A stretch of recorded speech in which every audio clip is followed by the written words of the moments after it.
worked at the ground level with the people of Delhi. कोई ऐसा वर्ग, कोई क्षेत्र नहीं है जहां प्रधानमंत्री जी के कार्यक्रमों के द्वारा करोड़ों लाभार्थियों की लंबी एक सूची ना हो। मैं कोई एस्ट्रोलॉजर नहीं हूँ, ना मैं कोई भविष्यवाणी करता हूँ। मैं सच्चाई की राजनीति करता हूँ, सच्चाई से लोगों के बीच में जाके उनको सच्चाई बताने की कोशिश करता हूँ। 8 साल जिस तरह से केजरीवाल जी ने काम किए, स्कूल पे, अस्पताल पे, बिजली पे, पानी पे, लोगों को बहुत विश्वास बढ़ा है। 15 साल लोगों ने भाजपा को वोट दिया था। इस बार लोग बदलाव चाहते हैं, काम चाहते हैं। दिल्ली वालों ने अपना मन बना लिया है कि 15 साल से जो भारतीय जनता पार्टी का शासन है, इसको अब खत्म करने का मौका मिल गया है। The voting and the trends are something like what we had in 2020. So it will be huge victory.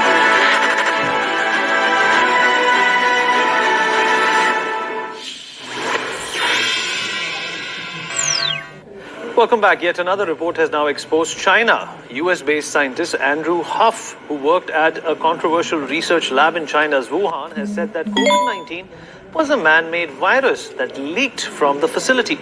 COVID was leaked from Wuhan Institute of Virology, a state-run and funded research facility, 2 years ago, as per this report. In Huff's latest book, The Truth About Wuhan, he claims that the pandemic was caused by the US government's funding of coronavirus in China. Huff also claims in his book that China's gain-of-function experiments were conducted with inadequate security, resulting in a leak at the Wuhan lab. Foreign laboratories did not have the adequate control measures in place for ensuring proper biosafety, biosecurity, and risk management, ultimately resulting in the lab leak at the Wuhan Institute of Virology. Andrew Huff reportedly said in this book, for more than a decade, the organization has been studying several coronaviruses in bats with funding from the National Institutes of Health and has forged close ties to the Wuhan lab. The NIH is the primary agency of the United States government responsible for biomedical and public health research, the report also added. Mr. Huff stated that the non-profit assisted the Wuhan lab for many years in developing the best existing methods to engineer bad coronaviruses to attack other species. China knew from day one that this was a genetically engineered agent. The US government is to blame for the transfer of dangerous biotechnology to the Chinese. I was terrified by what I saw. Well, the cat's out of the bag, but the big question is, has the cat been out of the bag for quite some time and it's just received some corroboration? We'll talk about this with our guests. Joining me on the show is Ambassador Suresh Kumar Goel, former diplomat, Dr. PSV Rao, consultant surgeon, Manipal Hospital, Bengaluru, Dr. Vivek Gupta, Head of Department, Cardiology, Apollo Hospital, also joins us on the show. Mr. Sanjay Kapoor, Editor of Hard News, Foreign Affairs expert, is also with us on the program. Ambassador Goel, if I can start with you. Well, sir, this is something that we have already known, that this did start in Wuhan. This is something that the Chinese knew of, and this is something which was funded by the Americans as well. But the big question is, what can be done now? That's $1 million question. What can be done now? And I think there was an attempt made around a year and a half ago, after the discovery of this virus causing COVID-19. There was a team of scientists or the virologists who had gone and visited the Wuhan laboratory. They had submitted a rather damning report on the basis of which further investigations were to be conducted to fix responsibility on those who were responsible for this virus. Even at that time, as you mentioned yourself, there was a clear conclusion that the way this virus is structured, the splicing of a foreign gene between the two clearly indicated that this was a man-made virus, and therefore it must have been made somewhere. It's an artificial virus. It was clearly established there. There were several articles, and after that there was WHO at the annual meeting had undertaken to carry out further investigation on the basis of the report. There were scientists who had gone there again to the laboratory after a lot of from the Chinese side, who actually didn't allow them to come in for quite some time until such time as they had sufficient opportunity to clean up the virus of any kind of evidence. And only then they were allowed to come in. Obviously, they didn't find anything at all. And after that, the WHO head, he said that he will continue a further investigation. It has been 1.5 years. nothing has come out of it. It's simply because powerful countries, geopolitically, strategically powerful countries are involved in this, and I don't think anybody wants to fix responsibility in this case. And I'm not just saying China, US is involved. When the people from the USA knew what is happening there, that there is a lack of security, even if it is not deliberately engineered, it's a bioweapon program, and you are conducting a bioweapon program in a laboratory in China, knowing fully well how Chinese have been able to steal secrets of any kind of a program, and that it could be used by them for their own designs. Despite that, it didn't stop. And the result, how many million people have died so far from the COVID? And still the threat is not over. Therefore, I think only thing that can be done now is to put in place protocols and systems that this kind of a situation never gets repeated, threatening the whole humanity the way COVID did. Okay. All right. Good points there. Dr. Rao? Dr. Rao, if you can hear me, sir? Yeah. Well, can you hear me? Good yeah, evening. gain of function research happening in China for a very long time. They did not take the proper precautions. They continued to have flights to and from everywhere in the world. They infected Europe first and then the subcontinent and then, of course, other parts of the world as well. If this author is to be believed, that China was in the know all throughout, and it is still battling the COVID virus as we talk about this issue today. What is there to learn for China through these experiments which they have been conducting illegally and are funded illegally? What is there for the rest of us to learn from this? More than what China knows what it has done. And do you ever expect someone who has done something like this, for which the liabilities are unimaginable, to actually admit that yes, we did it? You won't. No criminal will do that.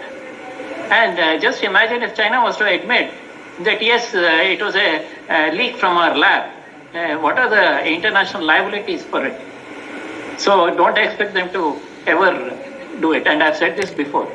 And in my series of articles in the Sunday Guardian, right from more than 1.5 years now, I have shown all the scientific evidence which showed, one, that this was a lab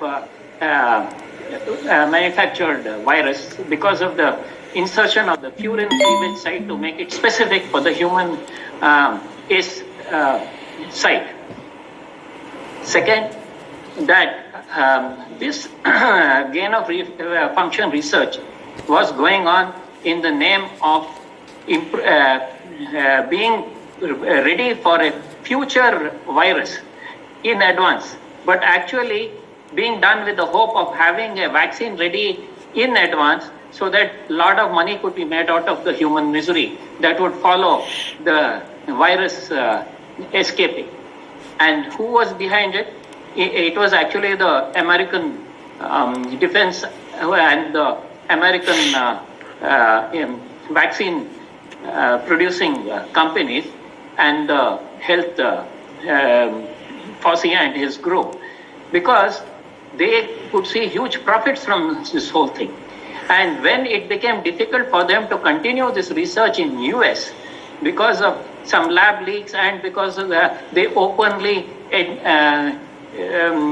published the details of how they had come out with the chimera viruses which they had developed, they happily outsourced it to China. And in Wuhan, they had safety level 2 lab. They didn't have a safety 4 lab. So what the US did was to force France to help them set up a lab, safety lab 4. Now, once the French did set up that part of the lab in Wuhan, the French were kicked out. And after that, it was a pure American-Chinese game going on there. And when the incident occurred, there were enough evidence that they were still continuing to work in the level 2 lab rather than in the safety 4 lab. And even in a safety 4 lab, there have been enough incidents around the world where viruses have managed to escape. So these incidents, there are enough such incidents. So point-wise, one, you have definite scientific proof that this was a lab-created virus. Second, there are now enough scientific evidence that which all published evidence in international literature, which I've all put out in my articles, that these people, the Americans had outsourced it to a certain group of Americans. It's not the whole of USA. It is a few money-minded Americans who had let me also rope in Sanjay Kapoor into this conversation as well. Sanjay Kapoor, people have been blaming China for this, as they rightfully should. But now the Americans are also being named by this particular author in this book. But nobody's really talking about that. Nobody's actually, pointing fingers at the Americans the way they have been at the Chinese. You're very right. Actually, it would be unjust to the Chinese to be blamed entirely for this, primarily because the gain of function has came from the US, and primarily because they didn't want to do this kind of dangerous, experiments in their own country. They wanted to shift to some other country, give them some money, and they allowed it. But, we have forgotten about what all really happened. If you remember, we used to have many programs and discuss about it. And that time we used to, talk about how the United States of America has a lot to answer for. In fact, if you have been following the progress of the Lancet Commission headed by Jeffrey Sachs, you would come to some conclusion about where it went wrong, primarily because Jeffrey Sachs builds on the Intelligence Committee report, which was set up by Joe Biden, which never conclusively said that it was it was of natural origin. It was it required further investigation, because the fact of the matter is that it was a laboratory origin, and Jeffrey Sachs in number of conversations subsequently has talked about it. In fact, it worries me that even India, long back in the IIT Delhi, for instance, investigated and found some inserts coming in from HIV/AIDS, and they were trashed primarily because there was a very strong lobby abroad which said that you cannot be looking into this aspect. But they were closer to truth, and they, in a certain way, if you allow the investigation to carry on, they would be able to prove conclusively that there was some human intervention that had gone into it. But this is a matter which is, I think, very, very important for humanity at large. We should be in a position to find out how it exactly started. There is a great effort at obfuscation. There's an attempt to conceal the origin of this virus, primarily because there could be possibility of establishing murder charges against those people, because not just 8 million people, as people say, have died. There are about 18 to 20 million people died, and they're still suffering. I mean, if you look at China, China is in the throes of this extreme crisis, because they know the implications. They know that if the virus starts spreading in their country, more than millions will die, and the entire health system would collapse. So this is a danger which is still looming very large, and I think it's important to establish the people who are responsible for it.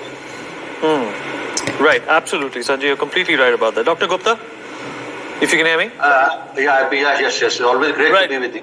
Yeah. And, thank you, Dr. Gupta. Your point of view on how China has been implicated in the dissemination of this virus. They have been made rather a scapegoat when it comes to COVID-19. I'm not supporting them in any way, but I'm saying there are other parties to this entire mess which has been created. You see, we have been all suffering, and we have witnessed through your channel, other channels, that what has happened to not only to India but to the whole world. This pandemic, which has created a major loss of life and also the loss of economy. I want to remind you through this channel that we started all with December 19, when actually everything was going on well, and then some virus was found out in China. In February 20, then President Donald Trump came to India with all the data. In March, we all started having the WHO said it is a concern, and after that there was a lockdown. From the whole 20 was not completely washed up. June 20, I think 2020, the government allowed the unlockdown, and then of course the Diwali was there. Then January it was okay. 2021 again the wave 2 came, and that killed more number. I don't recall any family which has not suffered, any family members or related family members who have not suffered the loss of life. So coming on to the point, whether America to be blamed, then we have a lot of course, vaccination started with the Honorable Covishield, then Covaxin, then Sputnik. So we have all suffered. Just wanted to recall everything because I was reading the newspaper recently that again the Beijing has started the lockdown and they are still suffering. Whether America to be blamed or China to be blamed, but this is actually great, I would say, such research, whether it is happening in USA or in an Institute of Virology in Wuhan, which whether it was used for the biowar or they say that they wanted to find a method where they bat coronavirus, they have a system where it should not come back to us and they wanted to go to a preventive strategy. We don't know whether they wanted to produce a virus for biowarfare or it was actually something in a positive direction. First of all, the most important thing is why it leaked out. That means they did not have enough system where they could have prevented the leaking of the virus where 1%, and then of course it was so contagious and it was so much infectious that people were killing. Of course, we were dying first in China, later to America, then Europe, to India, so everything. My concern is, can we stop such things to happen or not? Because WHO is the main authority, United Nations another authority, then we have so many summits, international organizations. Today it was coronavirus, tomorrow it can be another virus. Whether they are doing still experimentation or not, we have to some watchdog because human life is very precious. We have to think of positivity. Already we are suffering because of the climate problems. We don't want another virus to start off. So who is going to actually monitor this? If the big people like America, the big economy, they are themselves involved in producing such viruses or to produce something which is good for them economically. If they don't think of humankind or mankind or humanity, then we have to be really, really serious. Something else to happen. Our Prime Minister or somebody else has to take very important. Whether Mr. Andrew Huff is completely right or not, this requires a big investigation. And I think WHO should open. They should not be guided only by one country, and they should start working like somebody who's working only for one country or two countries. We have to be very, very serious on this issue. Being a cardiologist, I have seen many deaths happening in my own Apollo hospital. The whole world has seen so many people have died. What to do? Because we cannot have another misery in the coming next 5 years. Our children are there. So we have to find something. I don't know. The answer is who has the answer? When America is himself involved in such so-called positive research is actually a negative research. My father has been working with ICMR. He's always done the positive research. If these are so-called positive research comes out to be negative research, the virus comes out, leaked out, and so many people dying, I think we have to be very, very serious about this issue. Some other body has to come out, which should be made by United Nations. We should be actually keeping watch on all such research labs. What's going on? We know that it is difficult to actually, when the United States was trying to watch out in this Wuhan lab, they were not allowed initially, and then it was allowed, and there was some reports which was not coming positive or negative. So I don't know what the reason, but I am very much scared that any such calamity can again happen because the things are not completely in the right direction. Whether such debates, of course, are very important. If you can, whatever has transpired. देखने के लिए बोला है अंदर से मुझे बोलेंगे बाद में. And through this debate, if it can be given, sent to the White House or to the China, that these are serious matters, what Suresh Goyal Sahab has said, Dr. Venkatesh has said, myself or yourself or Sanjay Kapoor, such things should also go in writing as a mail that this is a serious concern and we have to be very, very cautious for the future. Again, we don't know that another Omicron or other than something like Omicron is still causing havoc there. Whether we are, all of us are not completely immune. We may say that we have innate immunity now. We suffered. We have by myself college more than 1 year. I have not used anything. Secondly, one point I want to really point out. I have seen many cardiac deaths. Being a cardiologist, post-vaccination, and then the research was there that spike protein actually causes thrombus formation inside a plaque and also leading to plaque rupture. So if that is happening, that means even the vaccine is not safe. The best thing is to provide an answer. Best thing is to prevent such research happening in the virus lab, in various virology labs. And that's the only way we can prevent it because Okay, vaccine all is right. Right, we've run out of time as well. We're going to take concluding thoughts, starting with Ambassador Goel. Ambassador Goel, this is something which needs to be prevented. This is something that needs to be stopped. This is also something which has been taken for granted of late because everybody feels that things are back to normal. China is still in a lockdown, but it's only a matter of time before, everything is mobile, everything is accessible, and the world is back to its pre-COVID days. But it should not be the case. Considering the harrowing time that we have had in the last couple of years, what do you recommend? What do you suggest should responsible countries do? Especially with countries like China and the United States who have been a part of this problem. Thank you, Vineet. I have a thought. It's rather a radical thought, and I know that it's an idea that probably will not be acceptable to most of the countries, the developed countries, because they themselves should be at the receiving end, and the developing countries, particularly countries like India, because we are giving more power to one United Nations organ than the others. I remember in 1994 when I was in UN and the debate was going on in the UNGA and the other organs of the UN. There was severe humanitarian crisis in African countries like Rwanda and Somalia, where because of the inner conflicts, inner war going on there, civic strife, the affected population was not even able to receive humanitarian assistance. And at that time, despite all the opposition and despite all the views against it, United Nations was able to adopt a resolution that Security Council should be able to authorize an operation. Call it peacekeeping operation, it was called humanitarian assistance supporting operations. To use Chapter 7 provisions if necessary, that they would establish operations to ensure supplies of humanitarian assistance to the affected population.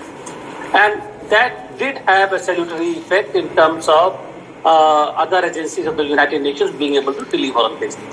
I think any action by any country which leads to such kind of catastrophe affecting innocent population should be able to attract the provisions of Chapter 7 of United Nations, where they could face sanctions, they could face punishments, penalties for undertaking any such action. I know it's a radical thought. It may not even be applicable because if the culprits or the guilty parties are countries like USA and China with veto, they would obviously not allow Security Council to establish such an operation. But I do think that these kind of actions should invite Security Council intervention. Okay, good point. So it's a radical thought, but definitely, unless we go for radical, we'll have to deal with default radical situations such as COVID-19. Dr. Rao, your concluding thoughts? 10 seconds to each one of you, sir. We have run out of time. First of all, we have to extend the chemical warfare and biowarfare convention to cover unethical virus studies like the gain of function studies. We have to do that first on the international level. Secondly, there have been many other virus outbreaks, natural virus outbreaks, which have been contained not with vaccines, but by right in the beginning, working towards notifying everyone, quarantining, and by stopping the spread of the virus. This is another thing on which we have to tell China that it was very irresponsible of them to allow this virus to spread to the whole world and to suppress the fact that there was a new virus which was highly infectious and capable of human-to-human spread. They also went to the extent of trying to influence the WHO into denying the human-to-human spread. So this kind of allowed this virus to spread, whereas many other viruses have been contained like that. And thirdly, when vaccine is developed, we have to have international conventions which allows not profiteering from vaccines, but helping everyone else. Because if everyone is vaccinated, then only the virus spread stops. If you hoard vaccines in your developed nations, and even let it expire and not give vaccines to the poorer nations, eventually the virus will spread from the poorer nations again back to you in a new form. So all these three measures have to be taken. Thank you. Hello. Sanjay Kapoor? Sanjay, concluding thoughts, please. Yeah, I will just. I agree with what Ambassador Goel has recommended and also the Roxab. But I would also like to say something more, which is to ascertain exactly the origin of this virus, which has been actually obfuscated very methodically by the powers that are responsible. You look at the way it has been, every time there is some report which suggests that it was, leaked from the laboratory, then there would be a contrary report will come that no, it has a natural origin. So there is a very powerful lobby that wants to show us a natural origin. So that has to be actually, in a certain way, ascertained properly. So first, before any action should be taken against any country, it's important that we find out how it all began. And that is where the salvation for the population of the world would really lie. All right, Dr. Gupta. Sir, as a doctor, I would say that the things are not gone still. First of all, in our country, especially most of the countries, we have completely thought that now vaccine is finished and there's no need for it and that will not come back. The vaccine does not work beyond 9 months. We have seen the Covishield. Although I was myself skeptical with the spike protein vaccine that they can cause rupture of the plaque, but in most of the majority population, it is safer as concluded by many studies. So I would say that we still should have a program that at least once a year, such vaccination should continue, which is now not being thought even by ICMR or WHO. This is my small recommendation.